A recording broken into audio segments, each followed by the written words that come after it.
Pois é, voltamos então com o Boletim de Esportes, falando agora aqui sobre o esporte local, sobre os acontecimentos, também os preparativos. Me lembrava o Fernando que o campeonato da Série B só vai começar em março. Então tem um mês de fevereiro inteiro, né, para que as equipes incrementem, vamos dizer assim, os treinamentos, procurem entrosamento, algumas, quem sabe, podem contratar, aparecer 1 ou 2 jogadores aí interessantes e tudo mais. O americano continua realizando aqueles exames médicos, né, Fernando? Ontem nós mostramos aqui, temos mais imagens aí, a entrevista que a Letícia Nunes fez com o médico do americano, falando sobre a importância desses exames cardíacos, vamos dizer assim, né, dos atletas, para que não haja nenhuma surpresa. Entrevistou também um jogador do americano com o jogador na esteira também, fazendo esteira. Então isso é muito importante. Vamos mostrando as imagens aí, meu caro craque de bola ali, quer dizer, do passado, não é do passado porque o nosso Davi ainda é um jovem, né? Mas disse que jogou, foi na cabeça de área das categorias de base do americano. Da época, dente de leite na época e depois infantil. Mas, Fernandinho, continua, isso é importante realmente, né?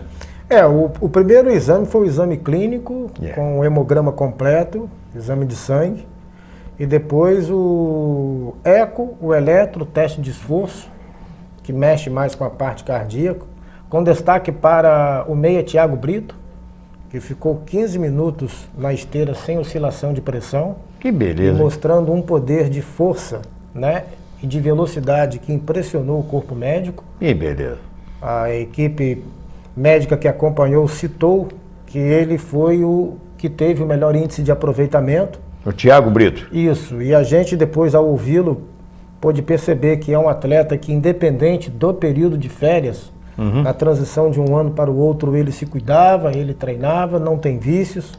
A gente torce até para que ele tenha um ano feliz com a camisa do americano. E a partir de agora, depois que esses testes foram feitos, o preparador Cristiano Pereira, ao falar com a imprensa, disse que as atividades serão mais forçadas, mais intensificadas, principalmente porque já tem 2 amistosos agendados. No dia 7 de fevereiro, na região de Muriaé, contra o Nacional, e no dia 21, na região de São José de Ubá, contra o Grêmio Baense. E agora falta a confirmação de mais um amistoso, porque dentro da elaboração do planejamento do técnico João Carlos Ângelo, o americano precisa realizar pelo menos 3 amistosos. Pois é, isso, sem dúvida alguma, é a equipe que precisa realizar mesmo, porque não pode ficar só treinando, né, como dizia o Didi, né? Treino é treino. E jogo é jogo. E jogo é jogo. Um abraço para o André Freitas, também para o Sebastião Romualdo, esse lá no Jardim Carioca, né? E também um abraço muito grande para o nosso Luciano Capelinha, ele que é torcedor do Flamengo e que assiste no seu local de trabalho, inclusive. Fez questão de me dizer diariamente o seu boletim do esporte aqui pela Terceira Via TV, além do Sidney Ribeiro, jornalista, colunista esportivo, e que está lá, trabalha também lá no aeroporto Bartolomeu Lisandro, aqui em Campos. Agora, eu vou dizer uma coisa que me chocou essa semana, foi a tal depredação do ônibus do americano. A quem se pode atribuir um ato de vandalismo, de bandidagem desse? Eu vejo que se foi da parte de alguém do americano, uma tremenda burrice e ignorância, porque diante das dificuldades que nós estamos vendo o presidente Luciano enfrentar e diante do resultado que ele vem obtendo, transformando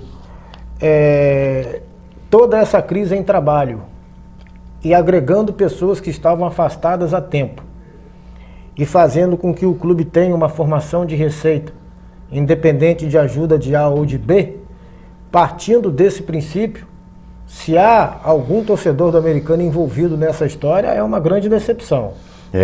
Claro, pelo amor de Deus. E se há alguma coisa ligada à rivalidade existente entre americano, Goitacás ou qualquer outra agremiação, isso também não passa de um ato de vandalismo que não conserva a história e a tradição desses 2 clubes. Ao contrário, denigre a imagem e que, aliás, das 2 grandes instituições. Partindo de quem quer que seja, ou torcedores ainda inconformados com o negócio lá feito pela antiga diretoria do Americano, seja lá o que for, quem for, eu acho que tem que ser apurado e tem que ser responsabilizado. Infelizmente, ontem nós conseguimos o resultado da primeira etapa do serviço do monitoramento do SIDAC, certo, que atua na Universo. Então, no ângulo que foi levado até o clube, o que foi visualizado? Cerca de 8 pessoas na ciclovia, perfeito? Em que ali havia uma manifestação, mas que não indicava diretamente que era contra o ônibus, porque o ângulo não dava essa visão. Mas a imagem mostra o horário. Mostra o horário. Foi pela final madrugada? De tarde. Que isso? Final de tarde. Aí o que ocorre? Há um muro alto que separa a Universo do ginásio. E esse muro alto cobre toda a extensão do pátio que vai além do ginásio. O ônibus fica encostado neste muro. A imagem não focaliza o ônibus. Exatamente. Ela apenas dá a dimensão visual da calçada e da ciclovia. Certo. E a parte lateral da Universo. Nenhuma dessas partes interessa ao americano porque o foco é o ônibus. Certo. Então a gente não pode precisar se essas pessoas estavam ali comemorando o fato do ônibus estar sendo depredado ou então protegendo alguém que ali estivesse fazendo essa covardia com o clube. Ficamos de hoje, na parte da tarde, ter acesso à captação da imagem de um ângulo na situação da calçada, para ver se dá condições de ver o ônibus, porque o Vitor Viana, se não me engano, que comanda esse serviço, ele disse que ele ia tentar fazer um giro, né, da imagem, para ver se com uma consegue equipe captar técnica, para ver se dá para conseguir mais alguma coisa. Eu analiso da seguinte forma: não adianta você ficar batendo nessa tecla, porque o fato já aconteceu. Já se consumou. O Luciano Viana vai ter que pegar esse ônibus, colocar num lugar fechado, alguém que tenha algum pátio, que possa emprestar ou que possa alugar.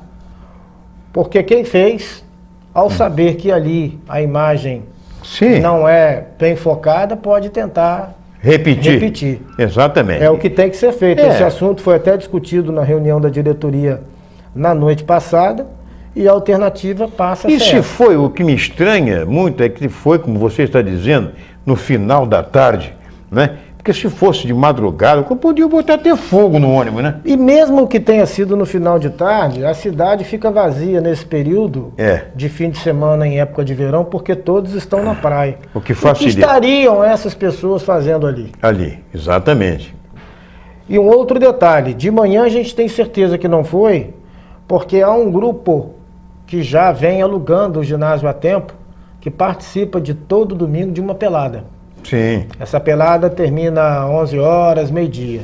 E esse pessoal fica por ali tomando uma cervejinha. Mesmo com esse período de verão, essa pelada ainda está sendo mantida. Tem gente que vem até de Atafona, Gruçaí, só para jogar essa pelada e retornar. Perfeito. Então, pela manhã, a gente tem certeza que não foi. Isso. Agora, esse primeiro processo de você ver essas 8 pessoas na ciclovia, certo? Foi no final de tarde. E diante da distância da câmera para a ciclovia, você consegue ver a movimentação das pessoas, mas você não consegue ver o rosto. Sim. Não há aquele foco em que você identifica o rosto de cada uma delas. Pois é. Bom, nós vamos encerrar o programa. Como é que chama mesmo o nome do jogador que... Thiago Brito. Thiago Brito, né? Realmente deu um show no teste de esforço. No teste, parece até um ex-jogador do Americano que eu conheço aqui, só vou dizer a você. Bom, eu quero encerrar o programa, quero mandar um abraço para o Cílio de São Silvestre e Dona Sandra no Parque Santo Amaro, que acompanham também o programa na hora que eles estão almoçando ele já esteve comigo no sábado, falou, olha, na hora do almoço eu faço questão de assistir o programa, o Boletim de Esporte, eu e a Sandra aqui, a gente fica vendo, fica assistindo, vendo as coisas do futebol de campo. Seu Dinho foi um grande jogador do Campos, começou nas divisões de base do americano, um abraço muito grande e abraço para o Fábio Menezes, ele que é um jornalista, um radialista, é o homem que nos manda, nos fornece as notícias, os e-mails lá do São João da Barra. Amanhã, no programa de amanhã, nós vamos focalizar imagens enviadas pelo Fábio Menezes. Aqui, o Davi já está, inclusive, editando as imagens, as notícias lá do São João da Barra. E no Goitacás, o Júnior Brasília anunciando que vai ter um amistoso com o Campos, que vai ser no sábado pela manhã, às 9 horas, no Arizão. E sexta-feira, aqui com a gente, já garantida a presença do presidente do Campos Atlético Associação. A gente vai conversar tudo sobre o Campos, vai trazer uma camisa, que nós estamos organizando 1000 promoções para o campeonato estadual da Série B. Fernandinho, um abraço, um bom fim de semana e esperamos segunda-feira, depois da primeira rodada do estadual, os seus comentários aqui, suas apreciações. Estaremos na segunda-feira falando sobre a abertura da Taça Guanabara, mais uma competição promovida pela Federação de Futebol do Rio de Janeiro. Muito bem. Um abraço a todos, muito obrigado pelo carinho da audiência. Olha aí. E até amanhã, às 13h30, com o novo Boletim de Esportes, aqui na Terceira Via TV.